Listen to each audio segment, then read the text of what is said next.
आज सुबह सुबह ही सूचना मिली कि मनोज कुमार का निधन हो गया। ना जाने कितने सुनहरे पल और कितनी यादें जो हैं वो ज़हन से गुजर रही हैं। मनोज कुमार बहुत बड़े अभिनेता नहीं थे, बहुत अच्छे अभिनेता नहीं थे, लेकिन उनकी पकड़ गजब की थी। अभिनय में उतने सशक्त न होने के बावजूद उन्होंने जो फिल्में बनाई, उन्होंने जो रास्ता चुना फिल्म बनाने का, वो बड़ा कमाल का था। शहीद जैसी फिल्म बनाने के बाद देशभक्ति की ओर उन्होंने इस तरह अपना रुख किया कि वो उनकी हर फिल्म देशभक्ति से ओतप्रोत होती थी। आप शहीद देख लें, रोटी कपड़ा और मकान देख लें, पूरब और पश्चिम देख लें, उपकार देख लें, क्रांति तक तो बिल्कुल ही मतलब देशभक्ति की फिल्में बनाने में उनका जोड़ ही नहीं था।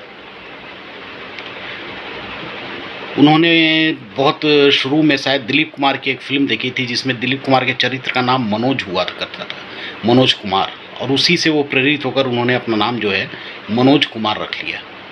लेकिन मुझको लगता है अभिनय में तो वो दिलीप कुमार से काफ़ी ज़्यादा प्रभावित थे, लेकिन बाद में उनके कार्यकलापों पर मुझको लगता है कि राज कपूर का प्रभाव ज़्यादा पड़ा। वो निर्देशक राज कपूर थे तो मनोज कुमार भी निर्देशक थे, वो निर्माता भी थे। मनोज कुमार की संगीत पर बहुत गजब की पकड़ थी। आप उनकी फिल्मों का संगीत देख लीजिए, अद्भुत। वो चाहे शहीद हो या उपकार हो, शोर हो, क्रांति हो, सन्यासी हो, पूरब और पश्चिम हो, हर फिल्म का संगीत लाजवाब था और रोंगटे खड़े कर देता था। आप जब उनके फिल्मों के गाने को सुनेंगे तो ऐसा लगता है कि मतलब अभी जाकर आप सीमा पर लड़ाई करने लगेंगे दुश्मन से। दिलवाले तेरा नाम क्या है,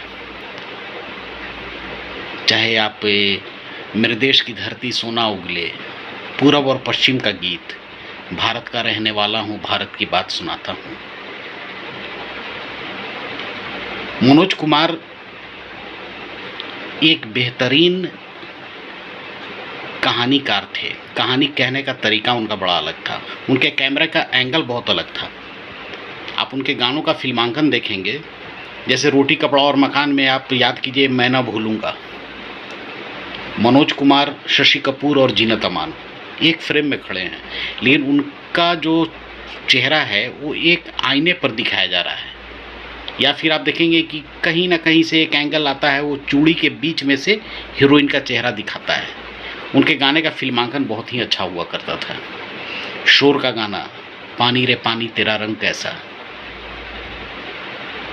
एक प्यार का नगमा है, मौजों की रवानी है।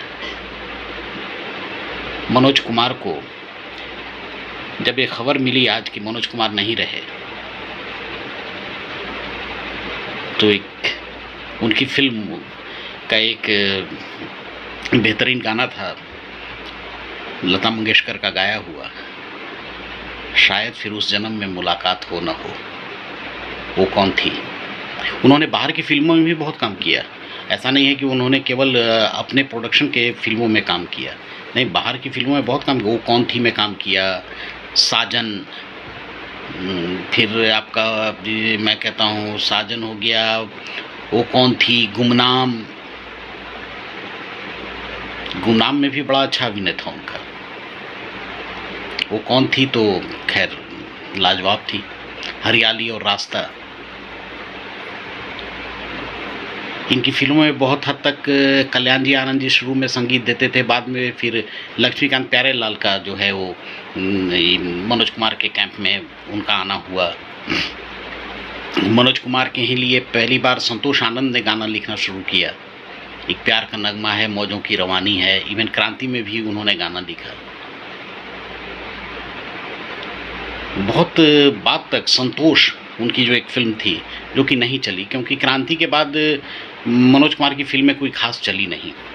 क्योंकि वो एक नायक के रूप में ही आते थे और दर्शकों को लगने लगा था कि अब मनोज कुमार की वो उम्र नहीं रही कि वो नायक के तौर पर आए।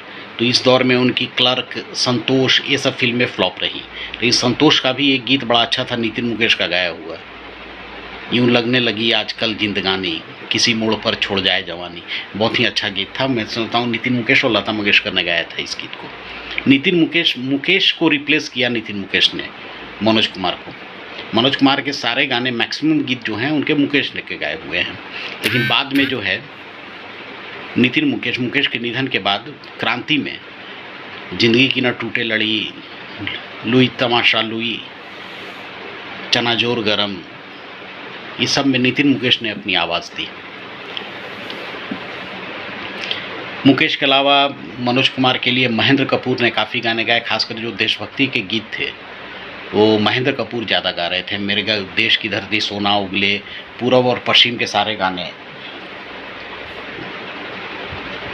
पूरब और पश्चिम में एक गाना जो था, मेरा दर खुला है खुला ही रहेगा तुम्हारे लिए, वो गाना मुकेश ने गाया था।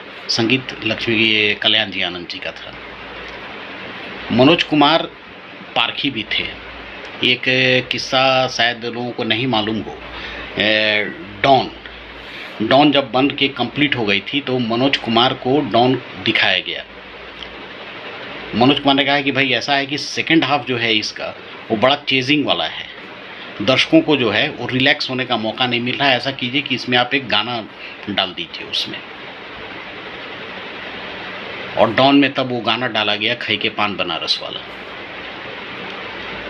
फिल्म कहाँ से कहाँ पहुँच गई उस गाने के कारण। मनोज कुमार, आप उनके गीतों को सुनिए। एक ये श्रद्धांजलि हम मनोज कुमार को जरूर दे सकते हैं कि आप कुछ न करें तो उनके गीतों को सुने, उनके गानों को सुने। मनोज कुमार या फिर कह लीजिए भारत कुमार, आज की पीढ़ी ने मनोज कुमार का बड़ा मजाक उड़ाया है।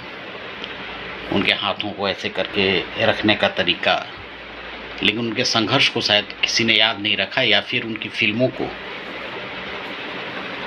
आप देखें तब मनोज कुमार के बारे में आप कुछ बात करें। दीवानों से मत पूछो दीवानों पे क्या गुजरी है। मनोज कुमार हमेशा रहेंगे, कम से कम 15 अगस्त और 26 जनवरी को तो इस देश में हमेशा रहेंगे, क्योंकि उनके गीतों के बगैर न 15 अगस्त मनाई जा सकती है, न 26 जनवरी को भी हम मना सकते हैं। 2 अक्टूबर को भी मनोज कुमार के गाने नजर आएंगे। देशभक्ति के जितने भी अवसर मिलेंगे, मनोज कुमार के गानों के बिना वो अधूरा रहेगा। मनोज कुमार को एक सच्ची श्रद्धांजलि, विनम्र श्रद्धांजलि। नमस्कार।